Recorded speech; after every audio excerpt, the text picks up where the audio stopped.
Howdy, and welcome to Moose Podcast number 444, coming home with a prize. How are you folks doing? It's been a little quiet out there. I know a lot's going on in the world, so sending things out to Moose about photography probably isn't on the top of your list. I can understand. But keep in mind that photography is our own personal little sanctuary. We can go and invest some time and passion and reap all sorts of rewards. So in that process of digesting and processing all that is going on, remember that camera can be your best friend. Who knows? A good photographic frustration might take your mind off everything else. This week's podcast is being recorded using Adobe Beta Podcast with its AI voice correction. No, I'm not going to sound any better, but hopefully a little clearer and crisper so you can understand all the trivia that I have to share with you. You can find the information and some links there on the blog post for the podcast there on the website, moosepeterson.com. Also at your favorite sources like Spotify, where you can leave a comment, ask a question about anything, be it that particular podcast or anything in general. So it's kind of a really nice way to communicate. I would love for more folks to jump on that. But hey, it's there ready to go. So take advantage of it. I'm here to help any way I can. So there's been a little bit of news this past week. Nikon brought out the new Z5 II. Had a couple of people already ask if I'm planning on getting one. At this point in time, it doesn't fit any particular niche that I have in my bag that needs to be filled with to solve any problems. I find myself with the Z9, the Z8, the Z6 III, the Z50, and my little Coolpix A able to do all that I need at the moment. Excuse me. In fact, I don't even take all that gear with me at one time. That might be a podcast, but I'll have to think about that. But the Z5 II, I have some good friends who shot with it and really, really thought it just was an incredible performer. It has a ton of features for these days, a low price. So check that out, the new Nikon Z5 II.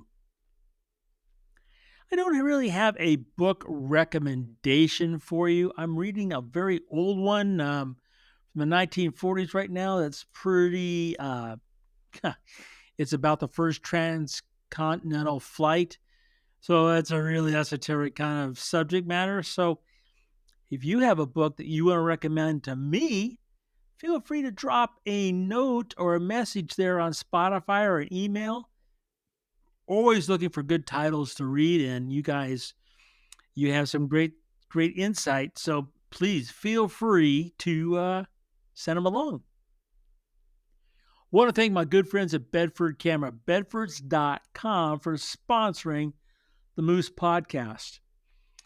Now, it's no longer valid, but there was a very special, I think it was a week ago, that they reached out to myself, and I was able to reach out to folks through social that they had a special, basically doubling the Moose discount after you checked out.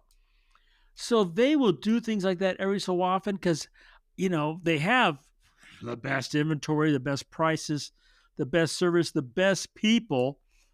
And they really like to help us photographers. And when they can, they have those savings they can pass along. Well, boom, there you go. And the Moose discount, that was a solid 10% off a week ago.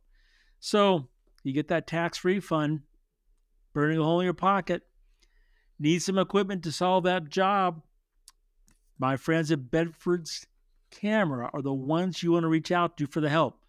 And while you're there, thank them for all they do and for sponsoring the Moose Podcast. We all, I'm assuming we all When we go out to take photographs, we kind of hoping to come home with that prize. What is that prize? Well, let's be honest, it's that great photograph. We all want that great photograph and lots of them. It's quite a bit of pressure we put on ourselves and our photography.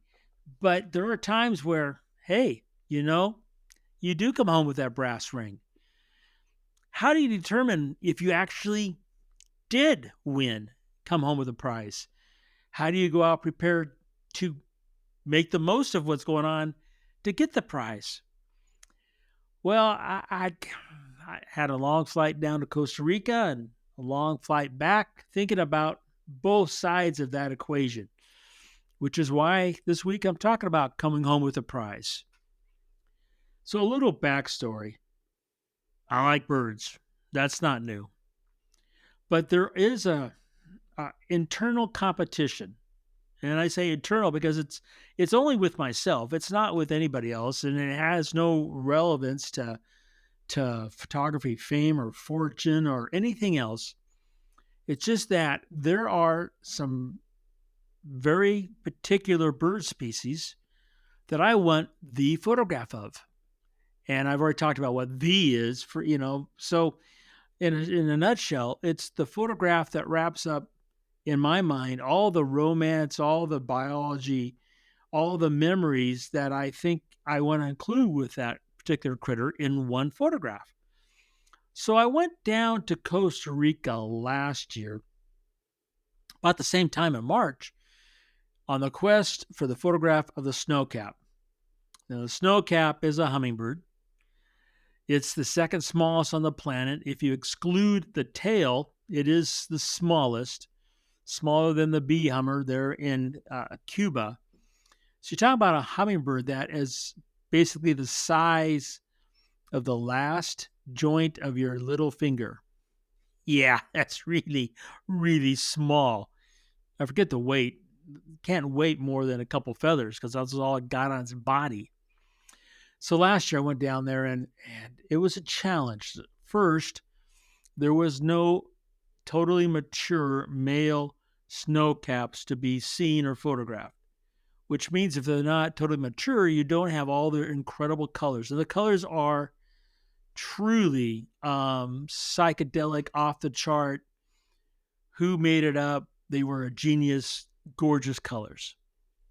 So this year, I went back, and the first thing that was really on my mind, a big thing that I really wanted to come home with a prize, was that photo of the snowcap. And I'm here to tell you, there's some great photos. I mean, the first day we're out there, Chuck nailed this gorgeous shot of the snowcap. And I'm like, oh my gosh, there's pressure. I don't have it myself. Chuck's got it. I would love for that photograph to be in my files. But if that wasn't enough, now here's that internal competition. So my lovely sister-in-law, Sharon's sister, went down to the same lodge, Rancho Naturalista. If you haven't been there, it is paradise. It is paradise. This coming week, I'll have my shooting report posted. You'll see just a little slice of this paradise. Anyway, Sharon's sister went down there a couple weeks prior to us, and she and Sharon and some of the other relatives, the gals, get together, they talk, and they share their experiences. And she sent via text a photograph that she'd taken with her, iPhone. And Sharon, a couple days after the conversation, showed me the picture, and it's a really good shot of a green thorntail. Yeah, believe it or not, that is a hummingbird. That is not some insect that's going to kill you. It's called a green thorntail. And I'm looking at this photograph, and while I love my sister-in-law, photographer, she's not. And it's okay. She loves what she's doing, has a big passion for it. So there I am. I'm going to Costa Rica thinking the snowcap was the true prize I was trying to go after. And then it comes the pressure of this really great shot taken of the green thorntail by my sister-in-law with her smart device. Wow.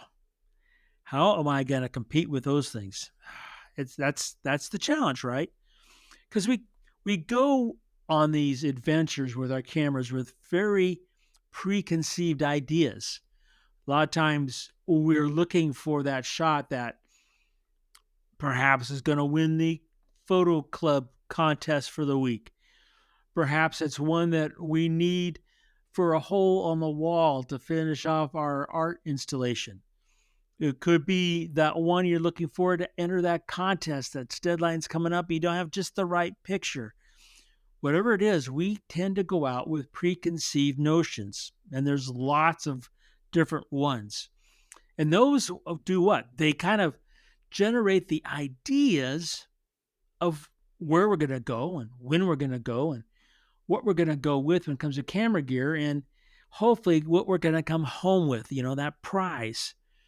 And that all gives us, those goals that we have for ourselves and for our photography and for moving the ball down the road. And man, preconceived ideas and notions and goals, they're a great motivator, but boy, they can either, put you over the moon or drag you to the bottom of the ocean. They're really hard.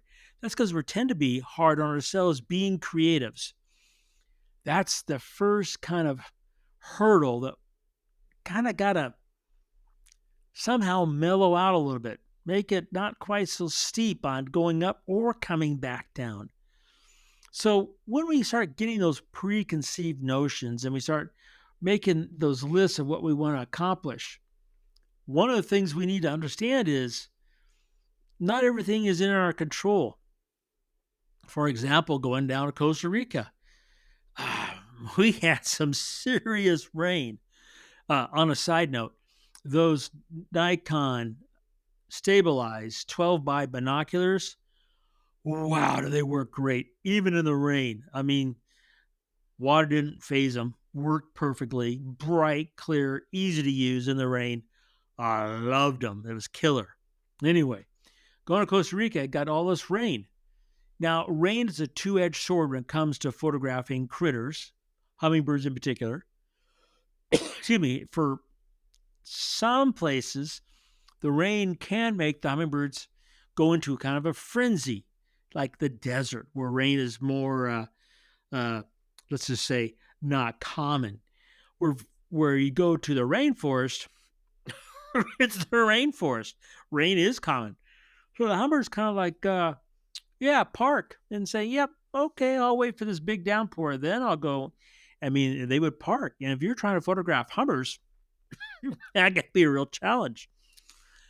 So if you have a preconceived idea and it's raining, right? You have no control over the weather. At least if you do, Moose at moosepiercer.com, let me know, please. I need some control of weather. But so there's that first thing. But the flip side is hummingbirds, especially in the springtime, their colors are ablaze. And when you have that beautiful saturated wraparound light of a rainforest rainstorm, it's just like this big 360 light that wraps around and reflects that color off every single barb of every single feather wrapping around their body. And they become like these neon signs that are flying around at the speed of light. Oh, God, they're gorgeous. So then you've got to deal with the rain, deal with the hummers being active. And in this process, thinking about your preconceived ideas, because you want to get those photographs and they can really push and drive you. Now, when it comes to rain, keep in mind that my basic rule of thumb for myself is if I can stand the rain, my camera gear can stand the rain. I've got my white towel. I blot my gear dry. I don't wipe it dry. And I was down there shooting. I didn't have any problems. The vast majority of time when I was out photographing the snow cap, we're at this hedge. It's very unceremonious. It's just you're going to look at this in the shooting report video, and you're going to say, "Really? These photographs came from this bush?" Yeah, it's, you know, calories in, calories out. And this particular flower, I guess, is just packs its nectar and pollen. It's just packed with all the what the hummingbirds want, and that's where they were. And it was out in the open. There was no protection. There was you had to move quite a bit. Can't really plant. So my basic shooting gear was on the Benro Mammoth tripod and wildlife head. I had the Z600F4 with the Z2X attached, with the Z6 III attached to that. Why was I shooting the Z6 III? The main reason was it's raining. It's dark. Dark. So I was shooting a lot of time at ISO 1600. Did you just feel the earth shake? Yeah, I was shooting at high ISO.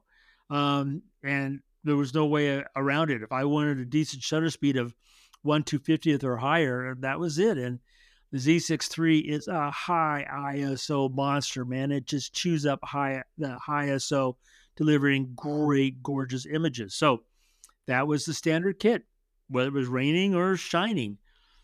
So I shot all 6 days out there, and shot a lot of images. Came back with just hummingbirds over a terabyte.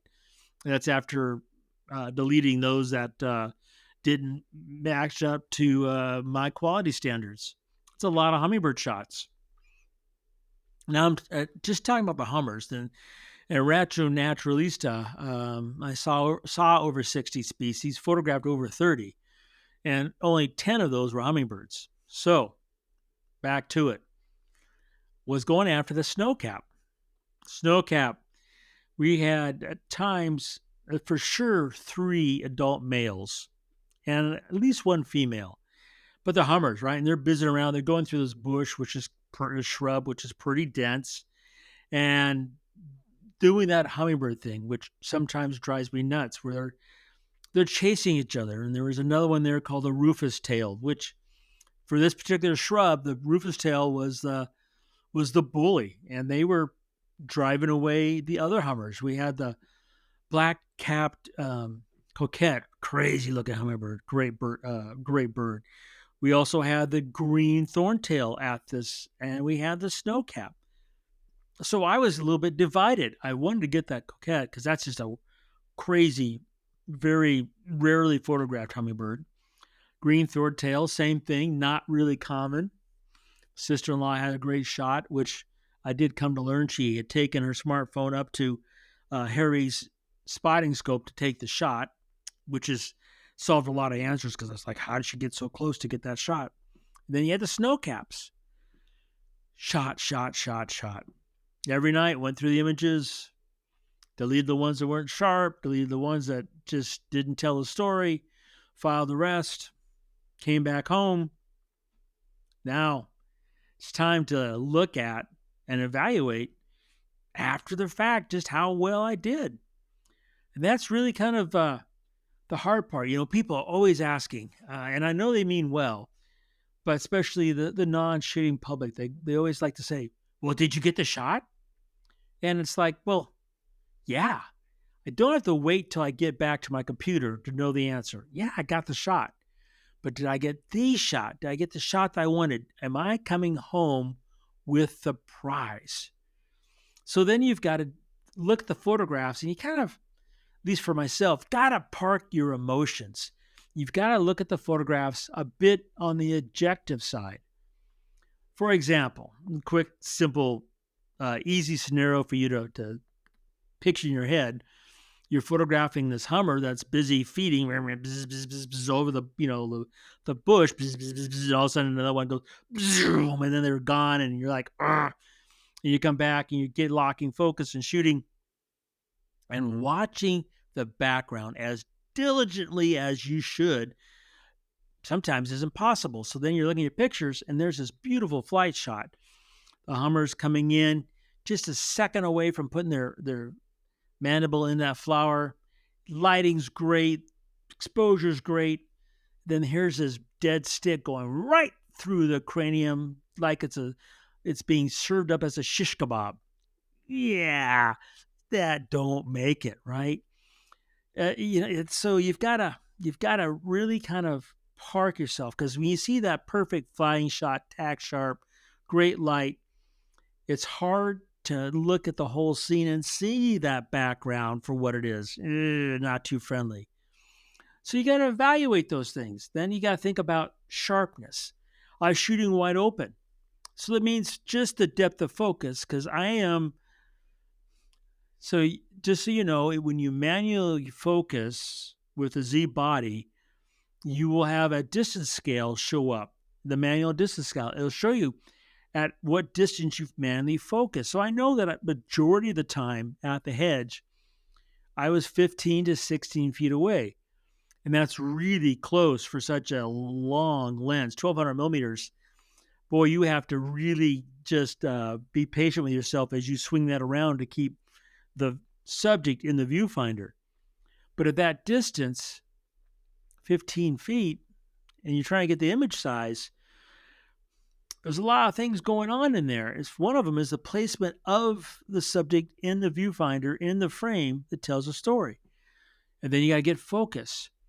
And then you got to look at those pictures and decide that focus at that very close distance with the lens wide open.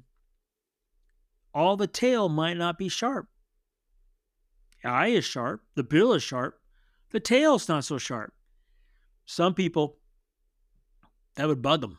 To me, I don't worry about it. It shows that the bird is moving and buzzing and doing what a Hummer should be doing. Excuse me. So you have to kind of, I guess you could say, park everything and be your, I don't want to say critic, be your own best judge just how well you did. How well did you do? Well, look at my photographs from Costa Rica. The snow cap, I definitely improved, well, I would say leaps and bounds from my shooting last year. Two factors. One, I had adults, full adult plumage. Two, I got flight shots I really like. Last year, I didn't get any flight shots. I just got perched. So that, to me, is a 200% improvement. But did I come home with a prize? Well, it turns out that the shot my sister-in-law got of the green thorntail led me down a delightful path of trying to get a photograph of a Hummer that's really not much bigger than a snow cap, but has this wicked, crazy wicked tail. And in that incredible saturated light, overcast in the rain, the green goes ballistic. Excuse me. It's this emerald green that's crazy. Now, I knew about that Hummer just a couple weeks prior to going down to Costa Rica, and before that, never heard of it. I know I saw a picture of it, but I know its name didn't register. So coming home with a prize wasn't just the photographs of those two species, but with photographs of other species like the coquette, which wasn't even on the radar. It wasn't even on the list. So coming home with a prize might not necessarily be a click or a dozen clicks or one species or one location or one subject.